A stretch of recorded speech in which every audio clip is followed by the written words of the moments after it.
When I look back at my last year of graduate school, I remember that there was a lot to be done, but there was also so much more to learn. Every day has been so exciting and full of new opportunities for personal and professional growth. Ultimately, I've come to find out that being a teacher is about hands-on learning and stepping up in front of the classroom to apply what you know. There's another hobby of mine that echoes what can be learned in the classroom, but in this case, it's in the kitchen. Cooking and teaching parallel each other in many ways. And overall, my 3 biggest learnings from this last year all connect to the lessons I have also had in the kitchen. My first big learning from my last year of teaching is mise en place. Mise en place is a French phrase used frequently in the cooking community, which means to put in place.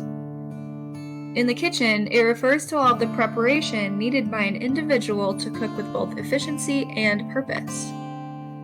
The process of mise en place includes gathering all of your ingredients, gathering any tools needed, measuring, washing, and also cutting until all ingredients and tools are ready to go. This is extremely helpful, especially for difficult recipes, because you can focus on the cooking alone once you begin, instead of frantically searching for something like the paprika or measuring a cup of flour later on while the water starts to boil. Much like in the kitchen, coming prepared to teach is essential. Without preparation, I feel as though someone would be teaching without purpose or direction. It's the big things like lesson plans and presentation slides, but also the little things like photocopies and making sure to have enough materials or supplies so that the class time is focused on student engagement and student learning. Being prepared also allows for more flexibility in both the classroom and the kitchen. An experienced chef can adjust their approach to a dish depending on the available quantity of materials or other impeding factors. A prepared teacher can also adjust their approach to a lesson or activity with creativity and patience towards the naturally unplanned interruptions. My second biggest learning from this last year of grad school has been that relationships are everything. When cooking, understanding the relationships between ingredients and what happens when you mix them or apply heat is essential. Once you have this down in the kitchen, it becomes much easier to improvise and create your own tasty recipes. In the classroom, it's very similar. As a teacher, it is extremely important to commit to understanding your students, the relationship between them and yourself, and how they interact within your classroom.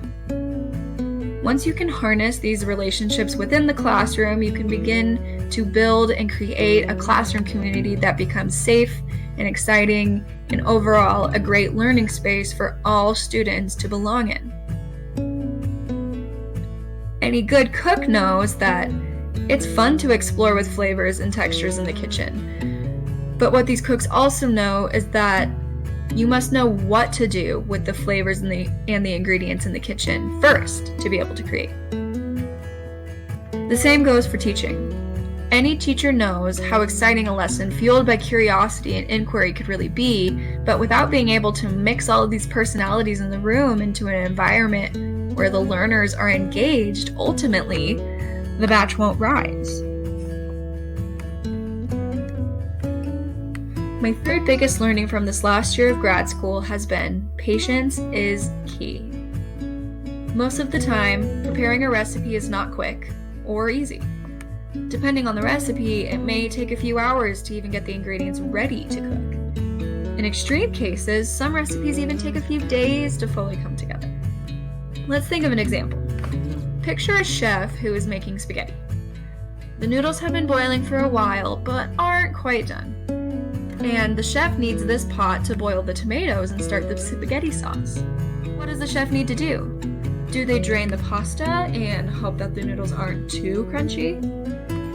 Well, I would hope not, because without being patient and letting the noodles finish cooking, then that chef would be serving up a crunchy plate of spaghetti that had the potential to be so much more. When it comes to teaching, and more specifically classroom management, and also building classroom environment, patience is absolutely necessary. Setting expectations consistently and following through on consequences consistently will also absolutely require patience. There are times in teachings where you may want to give in and you may want to quote-unquote take it easy or quote-unquote be the chill teacher.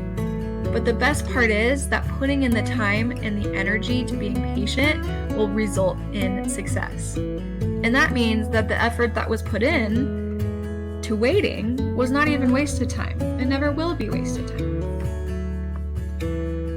Teachers are blessed to be given so much raw potential to work with and grow when patiently interacting with their students and within their classroom communities. When it comes to teaching and cooking, there are so many more comparisons I could make. I could mention how following recipes to create a meal parallels following state standards to create lessons and units. Or I could talk about how when you're cooking something new, but it maybe tastes bland, you alter the seasonings and or ingredients until you feel successful. And this is just like when an activity or lesson plan flops and you've got to mix it up or change pace. There's so many more, but it's time to move on. Studying for my master's in education has taught me so many more things than the curriculum itself ever could. Cooking both elaborate and simple dishes over my lifetime has also taught me valuable lessons.